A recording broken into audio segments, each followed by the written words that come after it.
We're thinking a lot lately about what really makes someone stand out professionally. Right, because that thing we all spend so much time on, the resume. Exactly. It often feels like it misses the best bits, doesn't it? Like trying to describe a whole movie by just listing the actors. That's a great way to put it. And it ties right into some really interesting ideas we've been looking at, basically, that you're so much more than those bullet points. hmm So today, we're doing a deep dive into that. What is a resume, really? What are its limits? hmm And how can you know, think beyond it to show what you can really do? Yeah, the goal here is to maybe shift the perspective a bit, help folks see how to showcase their actual potential. Okay, so let's start right at the beginning. What's a resume even for, fundamentally? Well, think about it like back in school, maybe you starred in the play or you were great at helping others with math homework. Okay. A resume is sort of the grown-up version of showing those highlights, but for work stuff, your jobs, your schooling. Right, the official track record. And the main benefit really is speed. Someone hiring can look at it and quickly get a basic idea. Did you go to college? Have you worked in this field before? That kind of thing. So it's quick filter, like listing your school and maybe that part-time job you had. Yeah, gets the basics across fast. But, and this is the big but, Yeah. if that's all they see, they might miss the really amazing things about you. The stuff that doesn't fit neatly in those boxes. Which means it's just a tiny snapshot, isn't it? Exactly, just a glimpse. We actually looked at a story, let's call the person Alex. Recent graduate, sent out resumes, had a pizza place job, decent grades, Oh. nothing, crickets. Alex felt totally unseen because that paper it wasn't capturing who they were or what they could do. That really highlights the problem. Though I suppose actually making the resume can be useful for the person writing it. How so? Well, it forces you to stop and think, right? Remember projects you did, responsibilities you had, stuff you might forget otherwise. That's true. It can be a good memory jogger. But the flip side is it can be kind of discouraging too. Yeah, how? You look at your resume, maybe you compare it to someone else's, and if it doesn't seem good enough, well, that can really knock your confidence. That's a definite risk, which really drives home the point. It's a tool. It's not like the final word on your value. Absolutely not. And, okay, from the company side, we get it. They get tons of applications. Resumes help them sort through the pile initially. It's an efficiency thing for them, totally. But because it has to be so brief, so factual, Yeah. it just can't show your excitement, can it? Or your passion for that specific job or field.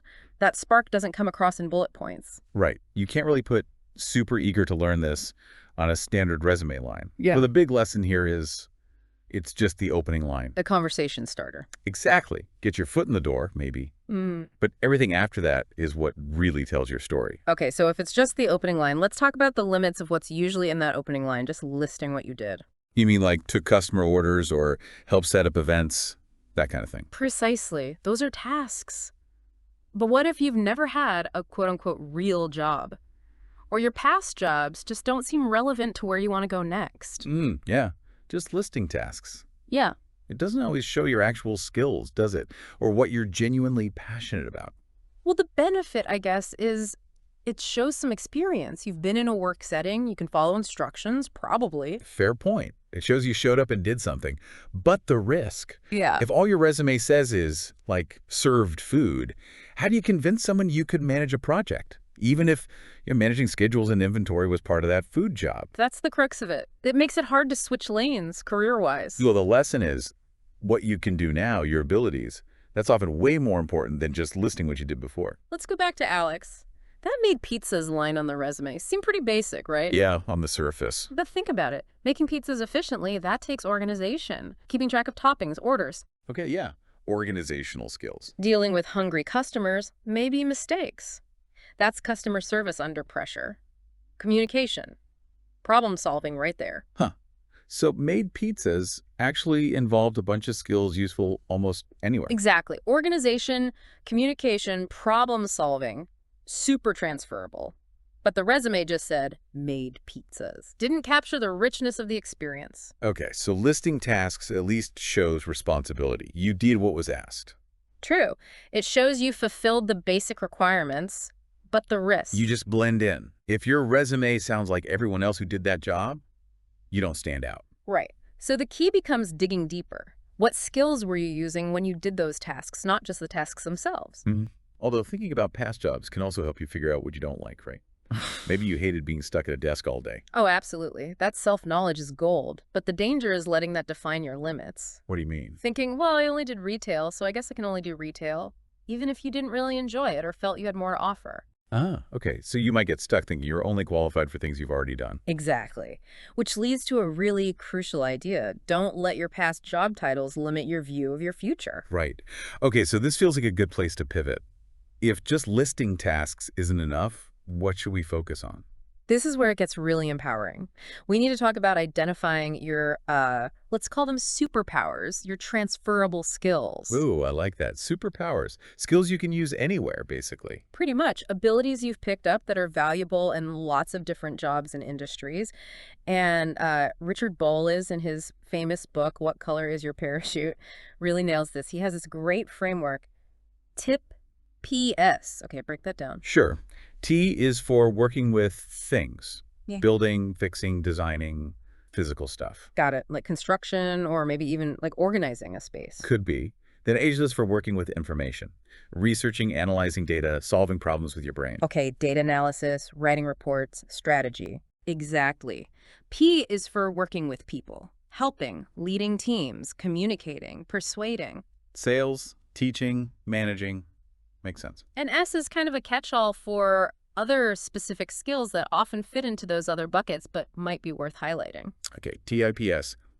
Things, information, people. So why is knowing this so important? Because it lets you show your value even if you don't have the exact job title someone's looking for. Ah, so you can say, look, I haven't been a project manager before, but my experience organizing community events demonstrates strong skills in planning things and coordinating volunteers people. Precisely. You're connecting your underlying skills to their needs. But here's the tricky part. What's that? People often don't realize just how many skills they actually have, or they downplay them. Yeah, you think, oh, everyone can do that. Like organizing your closet really well. Right. But that's organization. That's a thing skill. Yeah. Not everyone is naturally good at that. So the big takeaway here is everyone has these skills. You just need to, dig them out, identify them. Okay, let's bring Alex back in. How did they figure out their skills beyond pizza? Well, following that parachute idea, Alex did this exercise. Writing down stories about times they felt really engaged or satisfied, even simple things. Like what? Like the satisfaction of finally getting that super messy locker totally organized. That's things. Yeah. Or remembering how they patiently helped their younger sibling understand a tough homework problem. That's people explaining clearly and maybe information understanding the problem. Interesting. Even non-work stuff. Definitely. Right. Even beating a really tough level in a video game, that showed problem solving, persistence, information skills. Suddenly, Alex saw patterns. Patterned like. Organizing, explaining things clearly, solving tricky problems. Those were the transferable skills popping up again and again. Wow. So realizing that must have changed how Alex looked for jobs, right? Totally. Instead of just looking for food service, they started thinking, where can I use my organizing skills? Where can I solve problems? It opened things up. That makes sense. Yeah. But there's a risk here too, isn't there? Focusing too much on job titles again. How do you mean? Like seeing project coordinator and thinking, nope, never done that. Even if you've, say, planned massive family reunions or run a student club, you have the skills, just not the title. Exactly. You might screen yourself out unnecessarily. So the lesson is really focus on what you love doing and what you're good at. The skills, not just the labels. And when you do focus on those adaptable skills, you suddenly fit into way more job And categories. it's not stuck in one box anymore. But another potential pitfall, Go on. thinking some skills aren't real job skills, like that video game example, or maybe coding just for fun. Right. You might think that's just a hobby, doesn't count for work. But think about it, problem solving in games, that's analytical thinking. Coding as a hobby shows technical aptitude, logic, incredibly valuable stuff. So the takeaway is, don't discount your hobbies. They often teach really useful skills. Absolutely. Okay, so you've started identifying your skills, your superpowers. Now what? Well, knowing what you can do is great, but where do you want to use those powers? We need to talk about finding your preferred playground, your field of interest. Exactly. Skills are half the equation. The other half is what subjects fascinate you. What kind of problems do you actually enjoy tackling? What activities make time fly by? Is it animals? Healthcare. Building things with computers. Yeah. Helping people solve problems. And again, what color is your parachute?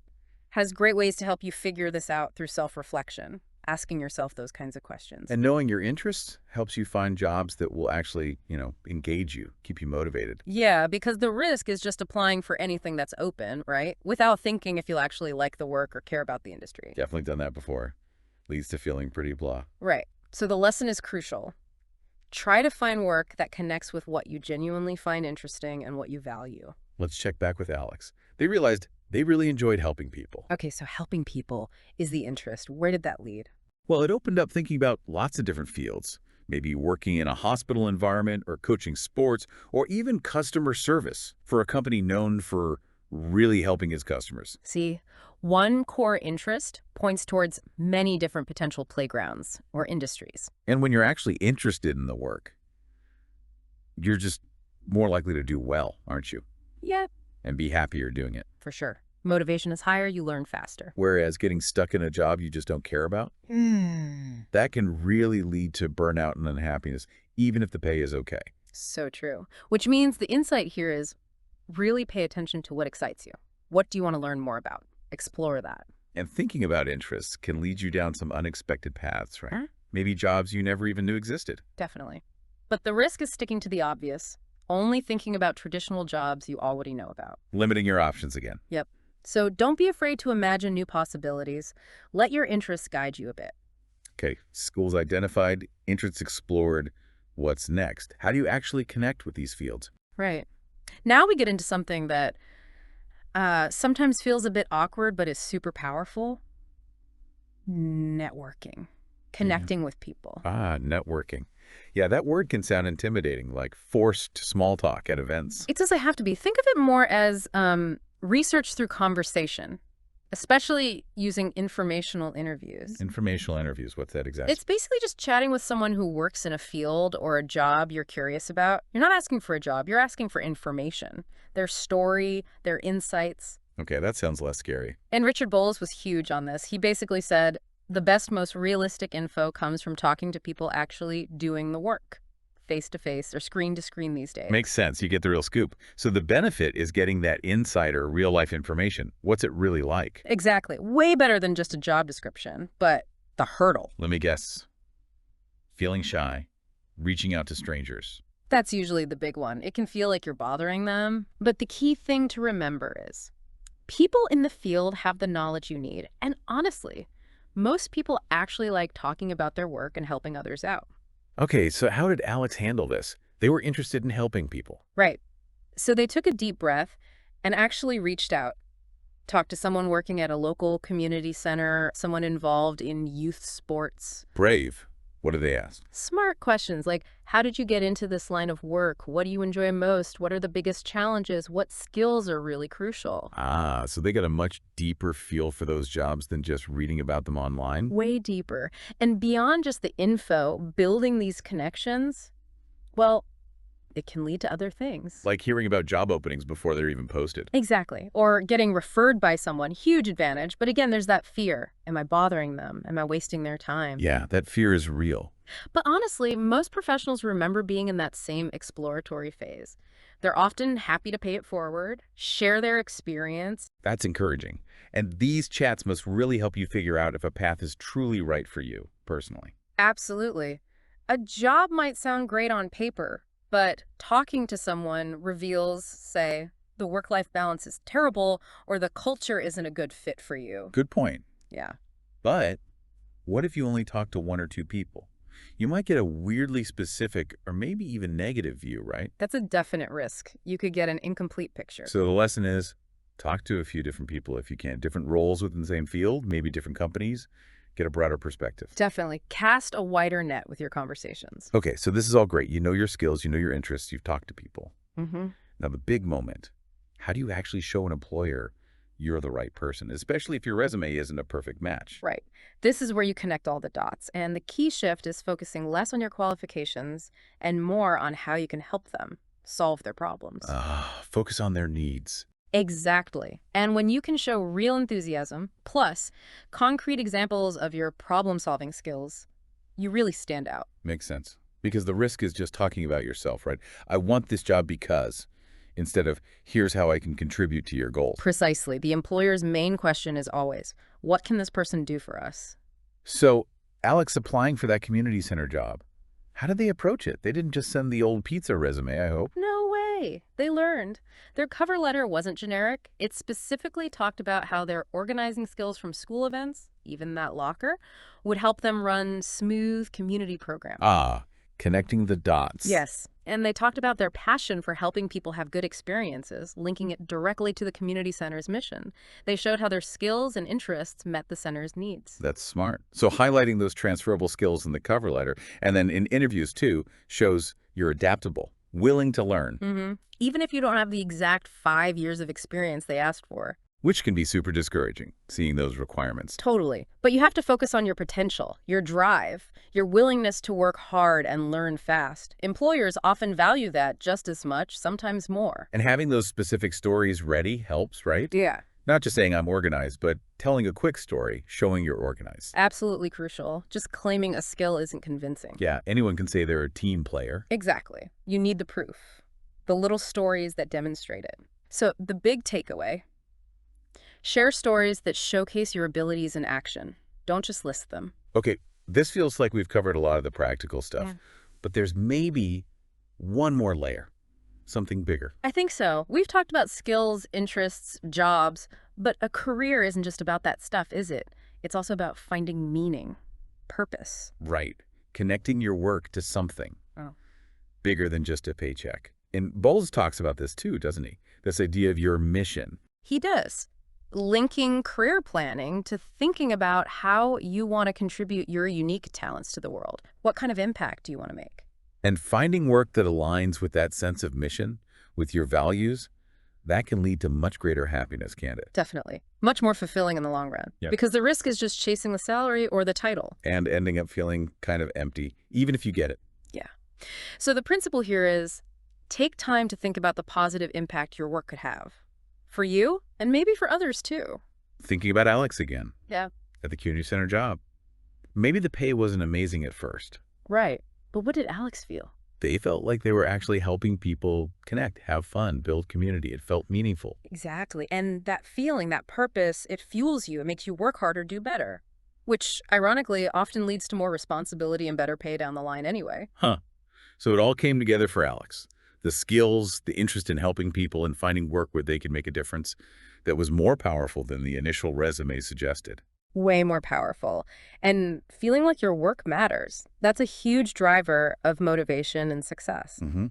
Because if you don't consider that bigger picture, that meaning, you can end up feeling pretty lost, career-wise. Just drifting from job to job. So the lesson, maybe the deepest one, is that your work can be your unique way of contributing something valuable. And thinking about that mission, even loosely, can act like a compass, right? Helping you make those bigger career decisions over time. It absolutely can, because the danger is getting stuck somewhere that just doesn't fit who you are or what you care about long term, just because it seemed like the easy or obvious path at the time. So it's a long game. Keep thinking about what really matters. It's a marathon, like you said. Keep reflecting. Wow. Okay, so wrapping this all up, the big message is pretty clear, isn't it? I think so. You are more than your resume, so much more. Yeah. So we really hope listeners take this away. Focus on uncovering those amazing skills you have. Explore what genuinely interests you. Make those connections. Talk to people. And when you communicate with employers, show them how you can help them, using stories that prove your abilities. And maybe, just maybe, think about that bigger picture too. Your mission, the impact you want to have. It's all part of your career adventure. Embrace it. Definitely. Be curious. Be confident in what you bring. Okay, so for our final thought today, Yeah. something to mull over. Think about one transferable skill you have. Maybe one you haven't really valued as professional before. Got it. Now just brainstorm. What's one surprising, maybe unconventional way you could actually use that skill in a work context? Could be anything. Ooh, I like that. Might spark some new ideas. Exactly. Give it some thought. Thanks, everyone, for taking this deep dive with us today. We're thinking a lot lately about what really makes someone stand out professionally. Right, because that thing we all spend so much time on, The resume. Exactly. It often feels like it misses the best bits, doesn't it? Like trying to describe a whole movie by just listing the actors. That's a great way to put it. And it ties right into some really interesting ideas we've been looking at, basically, that you're so much more than those bullet points. hmm So today, we're doing a deep dive into that. What is a resume, really? What are its limits? Hmm. And how can you know, think beyond it to show what you can really do? Yeah, the goal here is to maybe shift the perspective a bit, help folks see how to showcase their actual potential. Okay, so let's start right at the beginning. What's a resume even for, fundamentally? Well, think about it like back in school, maybe you starred in the play or you were great at helping others with math homework. Okay. A resume is sort of the grown-up version of showing those highlights, but for work stuff, your jobs, your schooling. Right, the official track record. And the main benefit really is speed. Someone hiring can look at it and quickly get a basic idea. Did you go to college? Have you worked in this field before? That kind of thing. So it's quick filter, like listing your school and maybe that part-time job you had. Yeah, gets the basics across fast. But, and this is the big but, Yeah. if that's all they see, they might miss the really amazing things about you. The stuff that doesn't fit neatly in those boxes. Which means it's just a tiny snapshot, isn't it? Exactly, just a glimpse. We actually looked at a story, let's call the person Alex. Recent graduate, sent out resumes, had a pizza place job, decent grades, Oh. nothing, crickets. Alex felt totally unseen because that paper it wasn't capturing who they were or what they could do. That really highlights the problem. Though I suppose